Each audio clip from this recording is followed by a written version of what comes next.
Gurbetçilerimizden Hasan Kuzu Bey'in başlatmış olduğu hayırsever gurbetçilerimiz tarafından toplanan yardımlarla alınan akülü tekerlekli sandalyeler ile medikal malzemelerin engellere teslim edilmesiyle ilgili Malatya Büyükşehir Belediye'miz tarafından düzenlenen bu anlamlı ve güzel törene katılarak bizleri onurlandırdığınız için hepinize ayrı ayrı teşekkür ediyor ve hoş geldiniz demek istiyorum. Bugün burada sizlerle bedensel engelli bireylerin yaşamlarını kolaylaştıran ve önemli bir araç olan akülü tekerlekli sandalyelerin değerini kısaca belirtmek istedim. Akülü tekerlekli sandalyeler engelli bireylerin günlük yaşamda bağımsızlık kazanmalarını sağlar. Bu sandalyeler sadece bir araç olmakla kalmaz, aynı zamanda engellilerin özgüvenlerini yeniden kazanmalarına, hayata daha aktif bir şekilde katılmalarına olanak tanır. Sözlerime son verirken, bizleri bu güzel törende teslim edilen akülü tekerlekli sandalye ile medikal malzemelerin temeli edilmesinde öncülük yapan Malatyalı duyarlı gurbetçimiz Hasan Kuzu Bey başta olmak üzere maddi manevi katkıda bulunan tüm gurbetçilerimize araç gereçlerinin nakliyesini üstlenerek ilinize kadar ulaşımını sağlayan Hollanda İHH Başkanı Sayın Ayhan Arslantaş'a ve Malatya Büyükşehir Belediye Başkanımız Sayın Sami El ile emeği geçen herkese şahsım ve diğer engelli arkadaşlarım adına teşekkür etmek istiyorum. Biz sadece emanetleri teslim eden kardeşlerimizin emanetlerinin yerine ulaştırıyoruz. Başka hiçbir şey yapmıyoruz.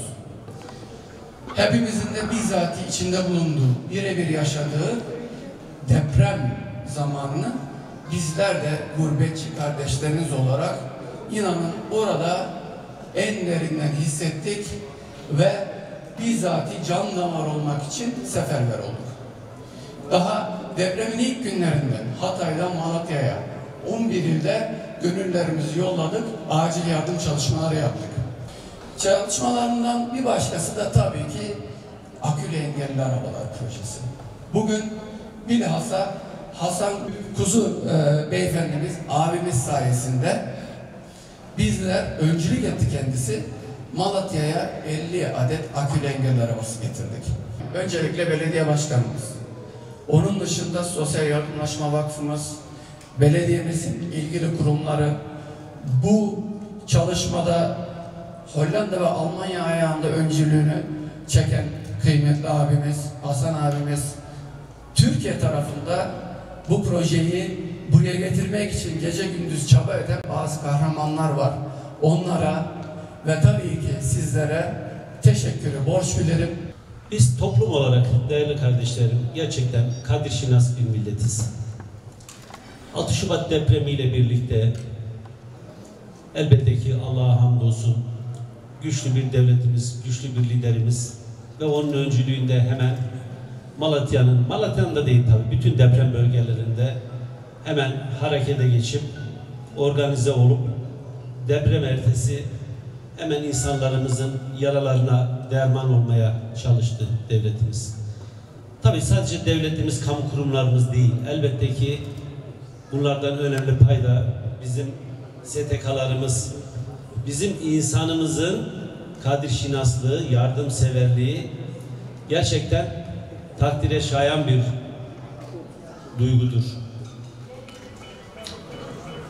O deprem sabahı ve diğer ilerleyen günlerde devletimizin kurumlarının yanında hem STK'larımız hem de vatandaşlarımızın akın akın deprem bölgesine gelip nasıl canhıraş bir şekilde çalıştıklarını, nasıl canhıraş bir şekilde yardımları buralara kadar getirdiklerini hep birlikte şahit olduk. Bu da insanımızın yardımseverlik ve gerçekten bireysel olarak da nasıl insanlara faydalı olduklarını gösteren bir olguydu. Bunun için ben bütün tabii kamu kurumlarının yanı sıra bütün STK'lara ve vatandaşlarımıza teşekkürü bir borç biliyoruz. Tabii şu an burada gerçekleştirdiğimiz bu akülü araç teslimiyle ilgili Bu da bizim dayanışma ruhumuzun ve yardımseverlik geleneğimizin ne kadar sağlam olduğunu ve bunun nasıl arkadaşlarımızın, bu kardeşlerimizin, vatandaşlarımızın yardımseverliğini göstermesi ve bizleri de nasıl buradaki ortamda her şeyi gözler önüne seriyor. Bu yardımseverlik ruhu bizim toprağımızın gerçekten mayasından geliyor. Toplumumuz da tarih boyunca her zaman bu yardımseverliğini göstermiştir. Hele hele bizim Malatya'mız komşuluk ilişkileri çok güçlü olan bir şehir. Yardımseverliği de gerçekten doruklara ulaşan bir tarzı vardır Malatya'mızın. Aslan Bey kardeşime gerçekten teşekkür ediyorum. Ayrıca bu organizasyonun arkasında olan yardımsever bütün gurbetçilerimize teşekkür ediyorum. Özellikle tekrar İHA Hollanda Başkanımıza da teşekkür ediyorum. İşte burada da aynı şekilde bu tekerlekli sandalye organizasyonunda, akülü sandalye organizasyonunda ve gelip buralarda Malatya'mızda kadar lütfedip bu tekerlekli sandalyeyi buraya getirdikleri için çok çok teşekkür ediyoruz. Şehrimizde artık hakikaten engelsiz bir yaşamın olmasını biz arzuluyoruz. Az önce Arzu Hanım da söyledi. Elbette ki şehri yeniden planlarken kardeşlerimizin engelsiz bir şekilde yaşamlarını sürdürmeleri gerektiğini biliyoruz.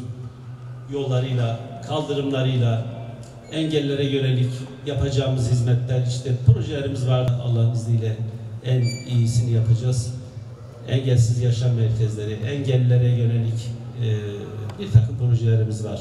İnşallah şehrimiz yeni dizayn edilirken engelsiz bir şehir tasarlayacağız. Ona göre bütün yollarımızı, kaldırımlarımızı da ona göre planlayacağız Allah'ın izniyle.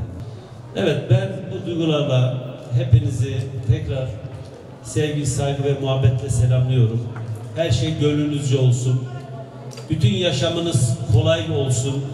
Engelsiz olsun. Her şey engelsiz olsun sizler için inşallah. Allah'a emanet olun.